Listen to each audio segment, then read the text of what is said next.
Have you ever wondered what would happen if centripetal force went on strike?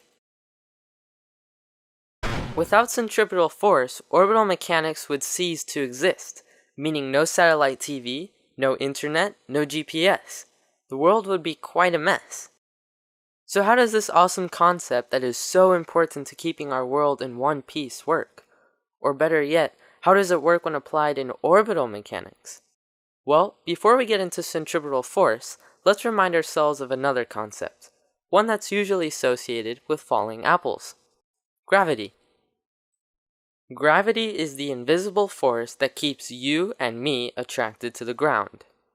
Sir Isaac Newton realized that two bodies will always attract each other. The bigger the object, the greater that attraction. He described this relationship with a formula.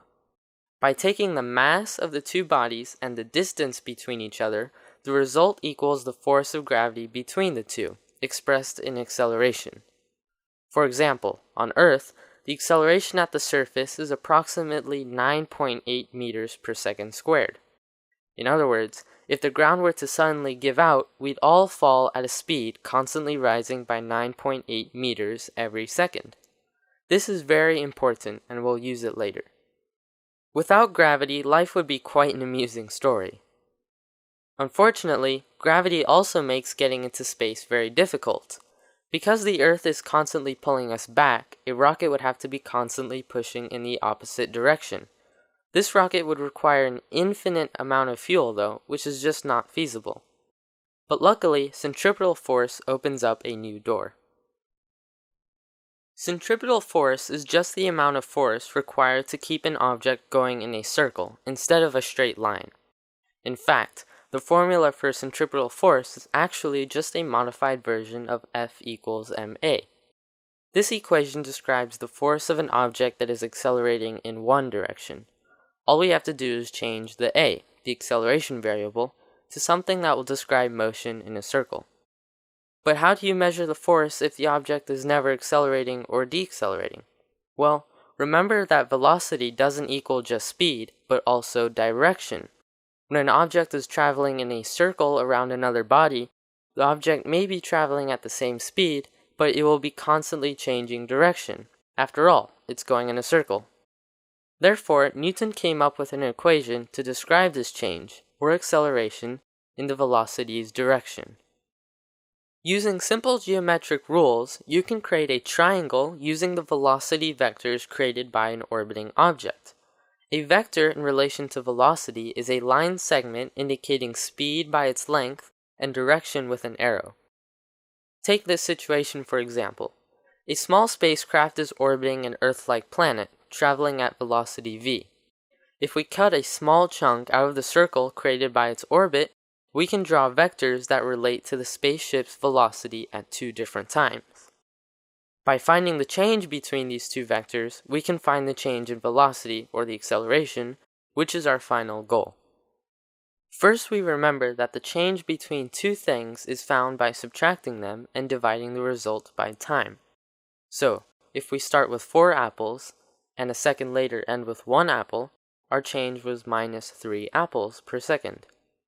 Similarly, we can subtract two positive vectors 1 second apart by adding the second vector to the negative of the first vector.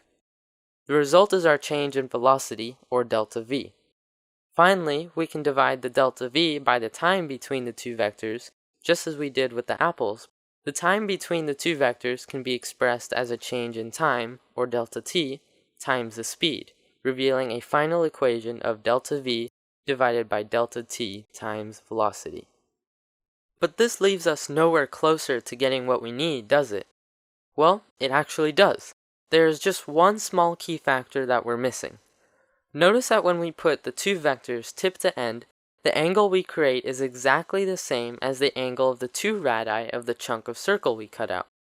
Because of this fact, we can use some geometry rules to show that the base of the first triangle divided by the base of the second triangle will equal one of the sides of the first triangle divided by the corresponding side of the other triangle. We already found out base sub 1 divided by base sub 2, delta v divided by delta t times v. Filling in the other side of the equation, we get the velocity of the second vector divided by the radius of the orbit. Finally, we multiply v for both sides of the equation, and we find that the acceleration of the orbit due to the change in direction is equal to v squared over r. By substituting this in for the acceleration in F equals ma, we have found the force required to keep an object in orbit, or centripetal force. You can think of this force like a rope. If you're swinging your friend round and round on a rope, you need to be able to hold on tight enough to make sure your friend doesn't go flying into the ground. We have one final problem though. Where do we get the necessary centripetal force to keep a rocket in orbit from? Another rocket? A genuinely long rope? Wait a minute, we have gravity. Gravity acts just like a rope that's constantly pulling us downwards, exactly what we need. Unfortunately, we cannot change how much force gravity exerts on the rocket except by changing its orbital height. But we can change the rocket's speed, and therefore how much force gravity needs to equal. On paper, it looks like this. The force of gravity needs to equal the centripetal force needed for the certain object in orbit at a given height. What we really need to solve for in this entire equation is for v, how fast our rocket needs to be traveling. Using simple algebra, we can rearrange the equation to suit this need, and we get velocity equals the square root of the gravitational constant times the mass of the planet divided by the radius of the orbit. Notice that some variables canceled out. Now we can input some values. The height of the orbit would be determined by the manufacturer, but let's say that the orbital height is roughly 413 kilometers above mean sea level, approximately that of the International Space Station. We will also use the known mass and radius of the actual Earth. Finally, we use the gravitational constant discovered by Isaac Newton for g. This gravitational constant is a number that remains the same throughout the universe. You can think of it like pi, but for gravity. Solving for this equation using these numbers reveals that the necessary speed of our rocket or station will need to be about 7.5 kilometers per second. And guess what? The average speed of the ISS is 7.66 kilometers per second. Furthermore, because there is no air in space, and therefore no drag to slow you down, once you reach the desired speed, there is no need to fire your rockets ever again. To further help visualize the concept of centripetal force and orbital mechanics, we can use a simulation. In this case, we have a small rocket climbing up to its desired orbital height.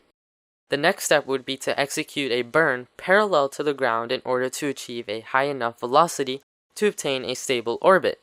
The simulation doesn't tell us what that speed needs to be though, so we'll have to calculate it ourselves using our formula. With an orbit height of 80,000 meters above the surface, and a planet mass of 5.292 e22 kilograms, we get a required velocity of 2,280 meters per second. Once our rocket reaches the top point of its current trajectory at 80,000 meters, or in orbital terms its apoapsis, we burn until our speed indicator reads the desired number. Even real spaceships follow this same technique, just with some more fluidity and of course much more precision. For example, most spaceships and satellites that wish to orbit the real Earth acquire the necessary speed and altitude all in smooth, consecutive burns instead of separately as we're doing here. Now that we've generated enough thrust to get us up to our desired speed and stop the burn, we can take a look at our overall trajectory. Notice that we are now following a circular orbit with a low point, or periapsis, of about 80,512 meters, and an apoapsis of about 80,905 meters. Not only have we seen how centripetal force applies in orbital mechanics, both mathematically and physically, but we've also discovered a concept we experience every day. In roller coasters, centripetal force is used to make sure people don't fall out of the cars when going around a loop. In racetracks, centripetal force is used to calculate the necessary inclination of the track to make sure cars don't flip over when going around a sharp bend. As for space though, centripetal force is just the beginning. The first step was getting man into orbit. The next was to the moon. Hopefully our next journey will be interplanetary. But whatever our next achievement in space may be, I can assure you, it will use orbital mechanics and centripetal force. Otherwise, it's going to be a very sad journey.